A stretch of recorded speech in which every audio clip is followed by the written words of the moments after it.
Bienvenidos una vez más a la entrevista, ya que esta vez vamos a tocar el tema sobre los bosques, el problema del agua y por supuesto la gran agricultura desde los países latinoamericanos. Tenemos a nuestro entrevistado, el doctor Julio Roldán, con quien vamos a tocar estos temas. Buenas tardes y muy agradecido nuevamente por la entrevista. Nosotros en esta oportunidad centraremos nuestra intervención especialmente en el caso peruano, en la medida que es el país que más conocemos, pero haciendo la aclaración que es un tema latinoamericano y es un tema en última instancia mundial. En este momento tenemos en el mundo un problema muy álgido y es el agua. ¿Qué está sucediendo, sobre todo en nuestros países, con este problema mundial? Efectivamente, lo que dices es cierto. Hay un problema del agua que tiene que ver fundamentalmente con el control que intentan hacer los grandes monopolios ligados a estados en distintas partes del mundo, sobre todo el llamado primer mundo, para controlar el agua. Incluso, como ya es conocido, ha sido llevado a a la bolsa de Nueva York.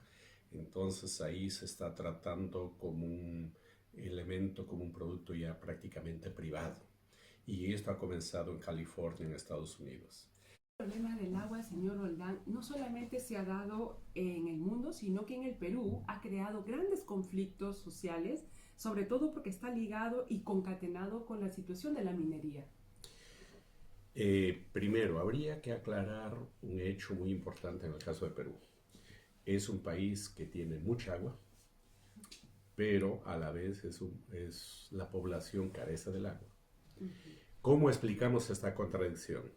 Esto tiene que ver con la geografía peruana. Como nosotros sabemos, la geografía peruana está cruzada, el territorio peruano con más propiedad, de norte a sur o de sur a norte por la cordillera de los Andes. Por lo tanto, esta configuración ha generado las famosas cuatro vertientes, las cuatro ollas, como se llama, Cuencas hidrográficas. las cuencas hidrográficas, también se le conoce. Y lo lamentable es que a este problema de carácter geográfico se agregan problemas de carácter administrativo, es decir, políticos, económicos y sociales. Veamos, por ejemplo, tenemos la cuenca del Pacífico. Desde Tumbes hasta Tacna hay una cantidad de ríos que desembocan en el Pacífico, pero tienen una característica: ninguno de estos ríos son navegables. Entonces esa es una gran desventaja. En segundo lugar, tenemos la cuenca del Titicaca. Sabemos las características que se limita a ese territorio que comparte tanto Perú como Bolivia. Luego tenemos la otra cuenca del Amazonas, la grande, que desemboca en el Atlántico, y también la otra cuenca que nace en la zona de Madre de Dios y desemboca en el Atlántico. Si nosotros vemos, con excepción de algunos ríos como el Ucayali, el Marañón y el Amazonas propiamente dicho, los demás ríos no son navegables. Porque el río tiene la ventaja, siempre ha tenido la ventaja de ser el medio de comunicación a través del cual se comunicaban las poblaciones. Y además de eso, el agua es tan importante no solo para el consumo humano, sino para la agricultura, la ganadería. Entonces, en el caso de Perú hay un problema ahí, que la naturaleza no le ayuda, por un lado. Claro, distinto sería si hubiese una política gubernamental estatal que se interese en utilizar el agua de los ríos, recurriendo a la ciencia y a la técnica para regar inmensas cantidades de tierras, o para solucionar el problema de agua en las grandes ciudades, especialmente en las zonas pobres que no hay agua. Pero eso ya entra a tallar, ese es un problema de carácter político, ya no geográfico. Exacto. Se dice que Perú tiene el 4% de producción de agua del mundo, es decir, un país rico en agua. Sin embargo, su población no cuenta con ese servicio básico, ya que debido a la minería y a la agricultura, las aguas están contaminadas. Eso es cierto, porque nos habíamos olvidado de mencionar en toda la cordillera andina hay muchas lagunas. Entonces, las lagunas que servían para regar los predios de los campesinos y para que los brevan a los animales y para que tome la gente, hoy con la gran minería que se ha reimpulsado en Perú después de muchos años, en los últimos 20, 30 años, entonces esas aguas de las lagunas, son utilizadas principalmente para la minería, ya que la producción y el lavado del oro necesita de mucha agua. El gran problema que causa es cuando estas plantas, cuando estas minas lavan ese mineral y ese relave, va directamente nuevamente a los ríos y les contamina totalmente. Por lo tanto, el problema es el ecosistema, las plantas, son los animales y hasta los seres humanos que se contaminan. El caso más concreto es también el lago Titicaca. Hay una mina cercana al lago que está produciendo oro, especialmente oro, y el relave llega directamente al lago Titicaca y se ve claramente que ahí por donde llega el agua que viene del lavado de la mina, esa es un agua que tiene un color chocolate prácticamente y se diferencia claramente del agua cristalina que es del lago. Además de eso, las plantas, los musgos que crecían normalmente, los peces de igual manera, entonces hay una situación de contaminación, como repito, no solo de el agua que trae la contaminación de las plantas, de los animales y los seres humanos. ¿Qué impacto negativo tiene la minería, la agricultura, que ahora se le llama monocultivo, porque es solamente para la exportación, y el problema del agua? Bueno, el caso de la minería ya lo hemos visto. Necesitan estas mineras, necesitan agua para procesar y lavar sus minerales. Y las consecuencias ya lo hemos visto en el ecosistema, las plantas, los animales y los seres humanos. Es la misma historia con el caso de la agricultura. Es una agricultura tecnificada para la exportación. Se ve claramente que hay tres productos que necesitan de mucha agua. Uno es los espárragos, que concretamente en Perú es en Ica, el departamento de Ica, que lo han determinado para sembrar espárragos, pero todo es para la exportación. Hay zonas donde también producen paltas y la palta es un producto que necesita mucha agua, mucha agua. El caso alarmante es el caso de Chile. Y en el caso de Perú también tenemos el arroz. El arroz necesita mucha agua para su cultivo, su desarrollo, su producción. Y lo triste y lamentable es que estos enclaves de producción de la agricultura tecnificada, casi todo es para la exportación y son firmas internacionales, empresas internacionales quienes monopolizan y controlan estos productos, y estos productos necesitan bastante agua que prácticamente a los agricultores pequeños, medianos y agricultores les han sentenciado prácticamente a secar sus productos. No tienen agua para poder regar y poder producir. Entonces ahí se nota claramente la gran diferencia entre el pequeño productor, mediano y pequeño productor con el gran productor. Justamente hablando sobre la situación de los monocultivos, ¿qué gran problema está sucediendo en nuestros bosques amazónicos, ya que se está depredando hectáreas del bosque para realizar esta agricultura de exportación?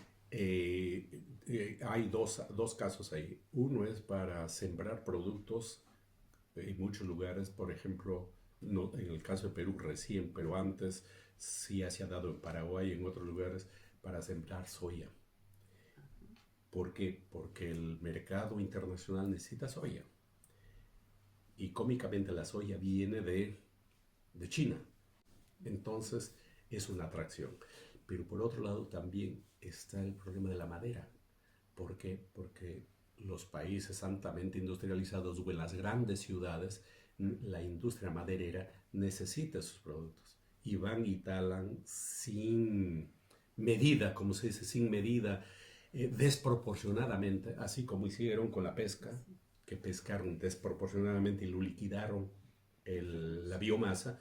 De igual manera están haciendo en el caso concreto de los bosques y especialmente los grandes bosques alrededor del Amazonas. Entonces ahí hay un problema que tiene que ver ya con un problema de carácter no solo local, regional, sino mundial.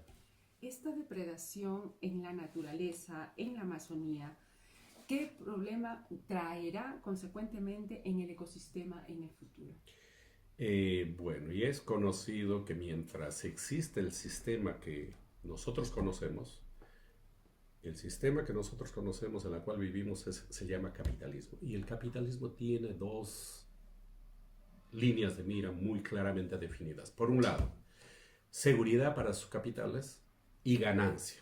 Donde hay seguridad y ganancia, ellos están ahí. Por lo tanto, a ellos no les interesa la naturaleza. A ellos no les interesan los animales. A ellos no les interesa el medio ambiente. Por último, ni siquiera les interesa a los seres humanos. Porque incluso a los seres humanos nos han convertido en números y nos han convertido en máquinas y somos importantes en la medida que rendimos. En alguien que no rinde es una persona inútil para ellos, por lo tanto, no les interesa. Incluso la gente que rinde les interesa, pero les interesa en la medida de su rendimiento. No les interesa si es que están tristes, si es que tienen un problema o están enfermos. No, lo que les interesa es gente que produzca, máquinas de producir. Y si eso se hace con los seres humanos, con mayor razón se hace con la naturaleza. No hay manera de poder salir o cambiar una política ambiental dentro del sistema definitivamente. Pero ¿qué compromiso deberán tener estos países ricos con el ecosistema para que no se siga destruyendo? Hasta el momento no tienen ninguno, aparte de las declaraciones que son prácticamente líricas o aparte de financiar a una que otra ONG que lo hacen, pero lo que tenemos que entender es que estos países, Estados Unidos, Rusia, Alemania, Francia, Inglaterra, necesitan de estos productos, especialmente minerales, para construir armas. Porque el arma es un gran negocio en el mundo. Construimos armas y tenemos que armar guerras para vender nuestras armas y por ahí viene la ganancia. Entonces hay una relación directa. Necesitamos los productos, necesitamos los minerales, producimos, estoy hablando de un aspecto solamente, producimos armas y luego organizamos guerra y vendemos las armas. Luego vemos en el otro aspecto que tú mencionabas, hay empresas gigantescas como la Bayer, que paga sus impuestos en Alemania, que últimamente ha comprado Monsanto y ellos controlan las semillas. Es decir, han patentizado todas las semillas que existen en el mundo. Nadie puede producir. ¿Por qué? Porque ellos ya lo patentizaron. Entonces, lo que vemos es que los grupos de poder, que no solo son económicos, porque tienen que estar acompañados con el poder político, ideológico, cultural, son los que controlan las zonas en el mundo, la producción de minerales, la producción de otros productos alimenticios y orientan según sus intereses.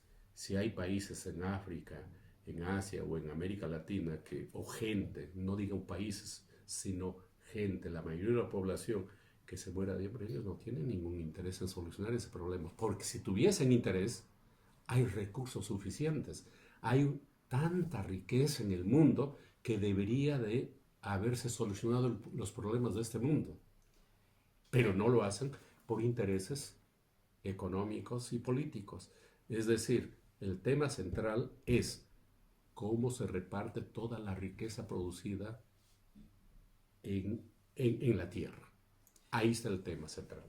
Europa deberá tomar medidas drásticas, sobre todo en la situación de importación de productos y de recursos naturales para salvar el ecosistema del Amazonas, sí, ya que es el pulmón del mundo. Claro, el problema es que hay que ver la doble moral que tienen ellos. como buenos colonialistas, como buenos imperialistas, ellos dicen, y ya vimos la vez pasada las declaraciones de Emmanuel Macron, el presidente de Francia, en que el pulmón del mundo, que es la Amazonía, debería de ser un territorio administrado y controlado por una junta internacional, es decir, porque eso debe ser nuestro patrimonio de la humanidad. Pero detrás de eso está el interés de controlar, porque lo que tendría que hacer es, primeramente, terminar con la demanda de esos productos y el ecosistema se mantiene. Y eso no lo van a hacer. ¿Por qué? Porque sencillamente ellos tienen otro tipo de intereses. Los gobiernos europeos son representantes de los grandes monopolios, de los grandes consorcios que controlan el mundo. Entonces, ellos no pueden ir en contra de los intereses de la gente quienes les financian. Estos conflictos sociales podrían generarse en guerras internas debido al problema del agua si es que continúa la privatización, por ejemplo, como se ha hecho en Guatemala, donde la privatización ahora también es por la energía eléctrica que se genera. Este, el, lo que tendrían que hacer esta gente, las comunidades, los afectados. Dos, la gente que trabaja con ellos. Las personas progresistas de izquierda que se interesan por estos temas es organizarse. Y además de organizarse, tomar conciencia en qué mundo viven y quién es su auténtico y su verdadero enemigo. Y su enemigo no es el que está al costado, la comunidad o el pueblo del costado, sino el enemigo está arriba, quienes controlan y dominan no solo a esta zona, sino incluso a la gente y a las poblaciones enteras. Entonces, ese es un tema que tendrán que estas personas tomar conciencia y darse cuenta qué es lo que sucede y qué es lo que tienen que hacer, por un lado. Pero por otro lado, también lo que se tiene que tomar en cuenta es estas comunidades, estos pueblos, se van a mantener en la misma situación como se mantienen hace 100, 200 años. ¿Qué tiene que hacerse con ellos? ¿O qué tienen que hacer ellos? Ellos tienen que buscar una solución, porque tampoco se pueden quedar ahí, como se dice, pasmados al margen del mundo. Hay muchos aspectos, muchos logros que en el proceso del desarrollo de la ciencia y la técnica están contribuyendo para que la humanidad avance y abra los ojos. Por ejemplo, a la tecnología no se le puede decir no. ¿Hay alguna política de Estado o de gobierno que vaya a profundizar y a interesarse en solucionar estos temas? Hasta donde yo conozco en América Latina y concretamente en el Perú, no, en absoluto, porque lo que hemos visto en estos 200 años de independencia y especialmente en los últimos 30, 40 años, hay una depredación de la naturaleza, comenzando el tema de las minas, el tema del agua, el tema de los bosques, pero nuevamente yo vuelvo a plantear lo siguiente. Se tiene que plantear una alternativa a esa política depredadora. Y eso implica que la población se organice, que la población tome conciencia y busque salidas. Pero lo triste y lamentable es que, desde mi punto de vista, dentro del sistema en el cual nosotros vivimos, no encuentro ninguna salida. ¿Qué objetivos tienen estos países, estos consorcios que quieren controlar la privatización del agua? ¿Y cuál va a ser el gran problema que nos va a dejar en estos países latinoamericanos? Bueno, el tema central es el control. Y el control no solo es del ecosistema de los productos, es un control que es parte del control económico, el control político, social y cultural, porque tienen la idea de que así se van a eternizar. Prueba de ello es también que están luchando en función del control del espacio, con sus programas a la Luna, con sus programas al Marte. Los problemas son tan grandes de las grandes mayorías en la Tierra que debería de haberse solucionado antes de estar mandando programas al espacio que por el momento no tienen ningún significado. Por lo tanto, yo, como repito, no veo ninguna solución, ningún plan de parte de ellos, salvo de mantener el control y el dominio. ¿Qué debemos hacer las poblaciones afectadas con esta situación de sobreexplotación de los bosques, del agua, la minería y la agricultura en el Perú? Dos cosas, ya lo dijimos. Uno es organizarse y dos, tomar conciencia de su situación. Porque un pueblo consciente es un pueblo que sabe hacia dónde va, sabe quién es su enemigo. Ya hemos dicho y siempre se ha repetido que el mejor aliado del explotador, del dominador, es la mente, es el alma del explotado, del dominado. Entonces, un paso adelante es que la gente se organice y tome conciencia, se dé cuenta de la situación por la cual está pasando, que no es una situación nueva. Con el capitalismo tenemos 500 años, desde el Renacimiento hasta hoy, que viene desarrollando el mismo tipo de políticas, y hoy lo que se nota en los últimos años es que esa política se ha acentuado, que implica depredar todos los recursos naturales en función de intereses pequeños y no en función de intereses de la población mundial en su conjunto. Muchísimas gracias. De nada.